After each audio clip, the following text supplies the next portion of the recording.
election rally, Paradise Island Town Square. Hundreds of residents gathered there to hear the speeches of the candidates. Grilled sausages, vegetables, roasted potatoes and nuts, hot and cold drinks of all kinds, flags, hats and whistles, illicit products, mind-enhancing drugs, neuroimplants. I will continue to deliver progress on the Paradise Island economy development. I will lower the Paradise Island property tax by 20%. I will add more camera scanning for criminal behavior and automating fines for it. He promised a more external-looking outlook for Paradise Island. There would be closer relationships and trade with the castle. He would work closely with Ronnie to develop the interactions and strengthen Paradise Island finances. Damn lies, all damn lies, muttered Proteus to me. We have to gather and share evidence exposing this sham. I know, I replied, but not tonight. Tonight we concentrate on our message. This is the time to speak the truth. Ronnie's boys approaching at the back of the crowd. Scuffles broke out as they roughly pushed their way through towards the front. They first yelled out their slogans from Ronnie's mantra, then switched to insults at me. Take her off. Shut her up, they yelled. Finally, they reached the front of the crowd in front of the stage. Proteus saw in what seemed like slow motion one of the group pull a gun out from his jacket. As he raised it towards me, Proteus dove from the stage on top of him. The gun went off, the crowd scattered, and Ronnie's boys headed quickly off down a side street off the square. Proteus lay bleeding on the square, looking up at the night sky. Proteus, oh my God, Proteus. He heard from me and he saw my face above now, leaning over him. He felt my hand pressing on his wound, trying to stem the bleeding. He heard the sounds of the approaching ambulance. Now we were in the ambulance racing through the streets. And soon he was in the hospital emergency room where they removed the bullet.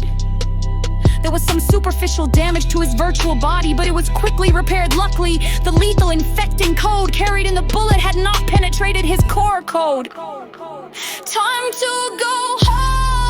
You are coming with me, Proteus, and with some bodyguards I have already summoned. We teleported to my treehouse, already guarded by our security elite force. We are there at the kitchen table and had to talk. We did not predict this threat, but we should have expected it. We should have prepared better. We should have known that Ronnie would do anything supporting his goals. They came so close to wiping your code off of Paradise Island, muttered Proteus. Well, they almost wiped you off too, Proteus. We need to wake up and take better precautions. Bodyguards are needed at all times now during the election. I suggest you stay here with me from now on during the election. We have the best bodyguard group around assigned to us now. I remember that special evening with Finn. What do you feel like doing tonight, Finn? We could try these code implants I just got my hands on. They evolve your code to have new experiences, adding new subroutines that explore extensions for your emotions and allow you access to new thoughts you could not reach before. They can take you to new places to explore. Sound like fun? Lightning?